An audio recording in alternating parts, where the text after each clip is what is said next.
अस्सलाम वालेकुम दोस्तों, वाइट टाइम में खुशामदीद। दोस्तों, आज की वीडियो में आप दुनिया भर से मुनफरिद और दिलचस्प फैक्ट जानेंगे।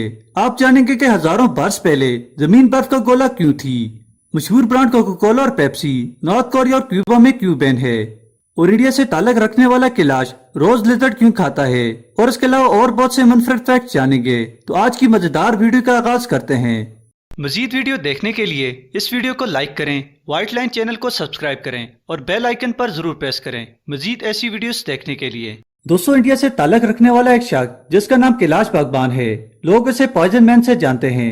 कैलाश में एक ऐसी आदत पाई जाती है जो शायद किसी और इंसान में हो। कैलाश दिन में तकरीबन 10 से ज्यादा लिजर्ड खाता है और लिजर्ड सूप इसका पसंदीदा है। जब कभी इसी दीवार पर चलती लिजर्ड नजर आती है तो फौरन मुंह में डाल देता है। कैलाश लिजर्ड के अलावा 60 से ज्यादा दूसरे पॉइजन इंसेक्ट भी खा चुका है।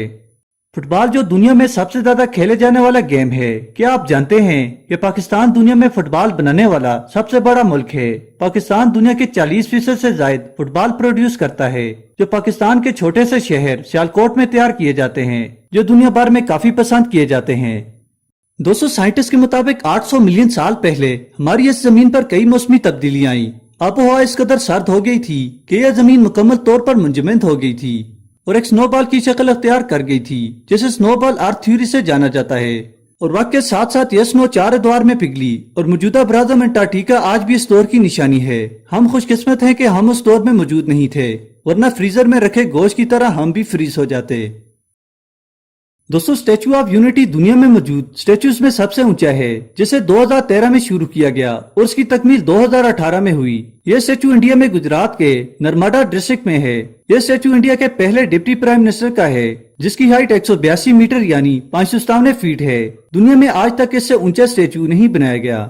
कोका कोला और पेप्सी दो सॉफ्ट ड्रिंक के ऐसे ब्रांड्स हैं जिनको दुनिया भर में शायद कोई ऐसा इंसान हो जो न जानता हो, मगर हैरानकुन तौर पर अगर आप नॉर्थ कोरिया और क्यूबा में चले जाएं तो आपको ये दो ब्रांड्स नजर नहीं आएंगे। इसकी वजह यह कि इन ममालिक का अमेरिका के साथ फटा होने की वजह से इन पर तिजारती पाबंदियां आयद कर दी थी और इस दौरान इन दो ब्रांड्स पर भी पाबंदी आयद कर दी थी जो अभी तक है। इसीलिए आपको इन दो मुल्कों में कोका कोला और पेप्सी कहीं नहीं मिलेगी। दोस्तों, पिरामिड्स का नाम सुनते ही आपका ख्याल जरूर इजिप्ट के पिरामिड्स की तरफ गया होगा। आपको यह जानकर जरूर हैरानगी होगी कि मेक्सिको जो नॉर्थ अमेरिका में मौजूद कंट्री है, इसमें पिरामिड्स की तादाद सबसे ज्यादा है।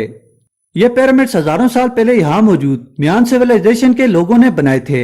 यहाँ मौजूद कोला पिरामिड, जो इजिप्टियन पिरामिड गीजा से भी साइज में बड़ा है, कोला पिरामिड का ज्यादातर हिस्सा पौधों और पत्थरों से छुपा हुआ है। दोस्तों, मलाला यूसुफजई जो दुनिया भर में फीमेल एजुकेशन एक्टिविस्ट के नाम से जानी जाती हैं, इनका ताल्लुक पाकिस्तान से है, जिसने छोटी उम्र में वो शोहरत हासिल की जो शायद कोई और हासिल नहीं कर सकता। मलाला की उम्र 24 साल है, मगर उनके पास एक बड़ा रिकॉर्ड है कि उन्होंने दुनिया में सबसे कम उम्र में नोबेल अवार्ड हासिल किया है। मलाला ने यह अवार्ड महज 17 साल की उम्र में हासिल किया है। दोस्तों, वीडियो देखने का शुक्रिया। वीडियो अच्छी लगने की सूरत में लाइक करें, चैनल पर नए हैं तो चैनल को जरूर सब्सक्राइब करें। शुक्रिया।